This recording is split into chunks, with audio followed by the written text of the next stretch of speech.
Opa, peraí. A Coreia do Norte tem uma economia? Este é o Visão Libertária, sua fonte de informações descentralizadas e distribuídas. Pelo título do vídeo, já dá para se perguntar: como o país que mais representa o aspecto econômico do comunismo pode ter uma economia? Pois é, para entender, vamos primeiro explicar o que é economia. Economia é o conjunto de atividades desenvolvidas que visa a produção, distribuição e o consumo de bens e serviços. Simplificando, é algo orgânico para proporcionar a geração de riqueza nas trocas, apesar da interferência de um ente central. Partindo disso, podemos entender que até a sua casa tem uma economia. Tem a riqueza adquirida, seja pelo trabalho ou produção, tem os gastos e as despesas, fundamentais ou não. Pode haver déficit ou superávit, e uma sobra pode ir para o colchão, um título bancário ou estatal, ou ainda para algum ativo variável, ou com mais inteligência, Bitcoin. Quando ampliamos essa análise para o tamanho de um país, temos mais coisas para ponderar.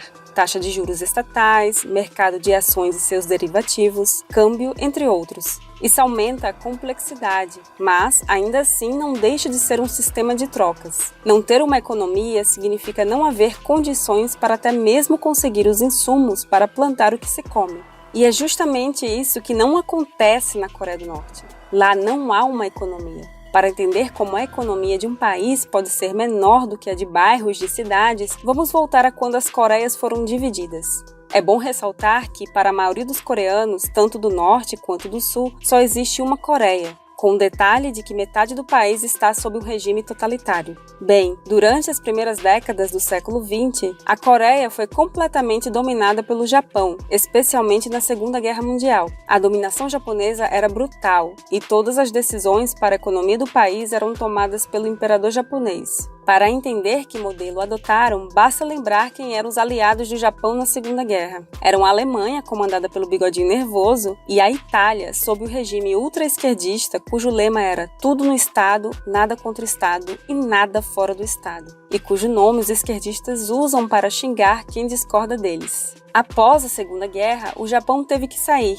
Com isso, a Coreia ficou separada em duas ideologias provenientes das superpotências da época: os Estados Unidos e a extinta União Soviética. Então ficou o norte sob regime ditatorial comunista e o sul com governo capitalista. Aqui o uso do termo capitalista é segundo a definição estatista do termo, que é socialismo corporativista. E olha que a Coreia do Sul possivelmente é um dos países mais corporativistas do mundo. Tem empresa sozinha de tecnologia cuja atividade representa uns 20% do PIB. Mas isso é para outro vídeo. Em 1950, a parte comunista Paz e Amor do Norte declarou guerra contra o Sul e dominou a maior parte da península. Porém, outros países, incluindo os Estados Unidos, enviaram ajuda para a Coreia do Sul, que rapidamente reconquistou quase toda a Coreia. E a China, preocupada em ter uma guerra tão perto da fronteira, mandou exércitos para apoiar a Coreia do Norte. Isso ajudou a equilibrar o conflito, e a luta durou até 1953 e acabou mais ou menos como havia começado, com as Coreias divididas no paralelo 38. Geralmente, quando pensamos em exemplos de onde o comunismo não funcionou, lembramos da ex-União Soviética e das Alemanhas divididas. No caso germânico, ambas tinham partido do mesmo ponto e, claramente, a Alemanha Ocidental prosperou exatamente por conta do fator econômico. Mas o exemplo das Coreias exemplifica melhor. Quando foram divididas, Norte e Sul não tinham partido da mesma situação economicamente falando. A Coreia do Norte tinha abundância de recursos naturais como carvão, ferro, cobre, ouro e prata, e até turismo no Monte Baekdu, um vulcão ativo onde há um lago termal chamado Celestial e que era considerado sagrado pelos coreanos. Essa beleza natural ficou com um governo acima do paralelo 38. Além disso, a Coreia do Norte faz fronteira com a China e com a ex-União Soviética.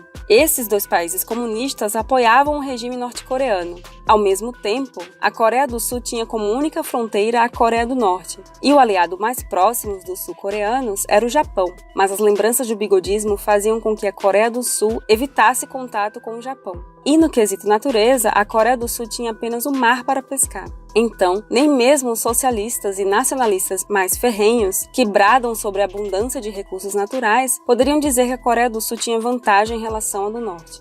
E, de fato, a princípio, pelos recursos e apoios financeiros, a economia da Coreia do Norte estava bem melhor que a do Sul. Grande parte disso foi fomentada pela ex-União Soviética, que estava disposta a fornecer maquinário e conhecimento industrial em troca de minérios. Porém, em 1965, a coisa mudou pela primeira vez. A taxa de crescimento da Coreia do Sul ultrapassou a do Norte. Mesmo a Coreia do Sul sendo muito menor, a superação ocorreu pela questão econômica e por conta de problemas da comunista. Vocês lembram que a China e a ex-União Soviética eram ambos comunistas? Então, parafraseando Ludwig von Mises, a pior coisa que pode acontecer para um socialista é ter socialistas acima que não são seus amigos. Esses países comunistas criticavam tanto as políticas uns dos outros que não se entendiam. As diferenças eram tantas que a Coreia do Norte tinha dúvida ao escolher um aliado. Acabou escolhendo a China.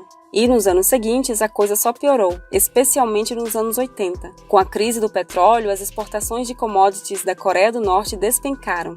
E para sustentar o planejamento foram feitos diversos empréstimos internacionais, especialmente da China e da ex-União Soviética. Um dos maiores custos era o militar, aproximadamente 25% do total governamental. Para entender o tamanho do absurdo, vamos usar os Estados Unidos como referência de lugar mais militarizado. Eles gastam 54% da verba federal com o exército. Entretanto, os americanos também têm verbas estaduais e municipais fora a verba federal.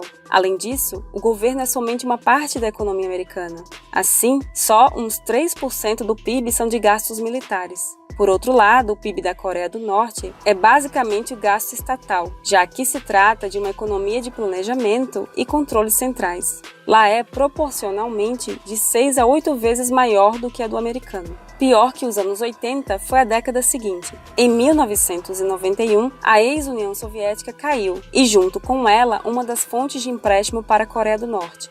E mais, a recém-formada Rússia estava desesperadamente precisando da grana de volta para poder recomeçar. Como se não bastasse isso, houve vários desastres naturais, como as grandes inundações em 1995 e 97 e a Grande Seca de 1998. Tais desastres prejudicaram a produção de grãos em 36%, o que causou a morte de 2 milhões de pessoas por fome. Inundações também destruíram muitas mineradoras. E como os equipamentos já eram arcaicos, a mineração da Coreia do Norte foi para o buraco. A alternativa, então, foi pedir ajuda à comunidade internacional, que prontamente passou a fazer doações para o país comunista falido. Dentre os principais doadores estava a Coreia do Sul.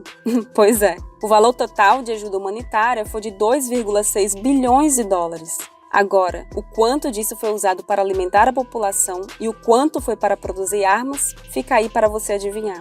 Depois de resistir muito nos anos 90 e 2000, a Coreia do Norte olhou para a China e aceitou liberar um pouco do capitalismo entre 2009 e 2013. Mas, como o comunista é comunista até para tratar de capitalismo, o capitalismo lá, com muitas aspas, era o seguinte: alguém que quisesse abrir uma loja teria que usar um terreno concedido pelo Estado, ou seja, propriedade privada zero. Aí o governo define o horário de funcionamento e se ele quiser que o estabelecimento feche, vai fechar. Tem mais, a carga tributária era absurdamente alta, variava entre 20% e 50% do lucro, a depender do suborno mensal. E tudo isso com consumidores tão pobres que a maior parte do país não tem nem mesmo energia elétrica. Precisa contar o final?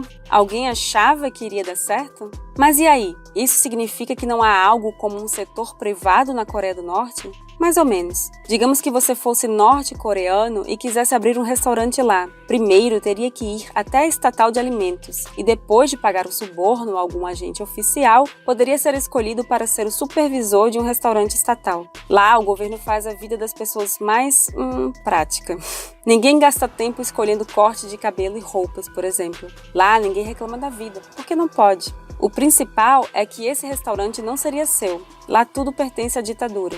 Portanto, ela decide até as refeições servidas e os preços também. E como supervisor, você receberia um salário. Mas é claro que os clientes, como todo mundo aprende naturalmente, sabem que o valor de qualquer coisa é sempre subjetivo. Lá não é diferente, e eles sabem que, se pagarem um preço diferenciado, você estaria disposto a servir algo também diferenciado, melhor do que as gororobas sem gosto número 1, número 2 ou 3 que estão no cardápio. É sempre assim. Sempre que o governo ergue um muro, o mercado passa a vender escadas. O ser humano interage com base em incentivos. Num país onde praticamente todo o comércio é proibido, o mercado negro é imenso. Mesmo sendo um país pequeno e fechado, a Coreia do Norte é o terceiro maior exportador de ópio e o sexto maior exportador de heroína do mundo. Metade das drogas ilegais consumidas no Japão sai de lá. Atualmente, estima-se que o PIB da Coreia do Norte esteja entre 25 e 40 bilhões de dólares. E dizemos estima-se porque é extremamente difícil obter informações da economia de lá que não venham do Partido Comunista. E também pela dificuldade de estabelecer o câmbio real da moeda norte-coreana, o won, que não aparece em qualquer casa de câmbio fora de lá. Isso faz o PIB da Coreia do Norte ser menor do que o da minúscula cidade de Beverly Hills, na Califórnia. No final das contas, a Coreia do Norte, apesar de ter muito mais recursos naturais, tem uma economia patética, aproximadamente 60 vezes menor que a do Sul. Para entender como a economia sul-coreana cresceu tanto, basta observar os vários exemplos mundiais para entender que idade, tamanho e abundância de recursos naturais ou tantos outros fatores não são determinantes. Capitalismo é liberdade de trocas, e quanto mais houver, mais riqueza será gerada. Mas essa questão merece uma rica resposta, e logo a gente mostra aqui em outro vídeo. Obrigado por sua audiência. Este artigo foi sugerido e escrito por Libby Rhodes, revisado por Stanley Calderelli e narrado por Baby Yoda. Se você gostou deste vídeo, deixe seu like e compartilhe o vídeo em sua rede social. Se você deseja acompanhar nosso conteúdo, inscreva-se no canal e clique no ícone de campainha. Até a próxima!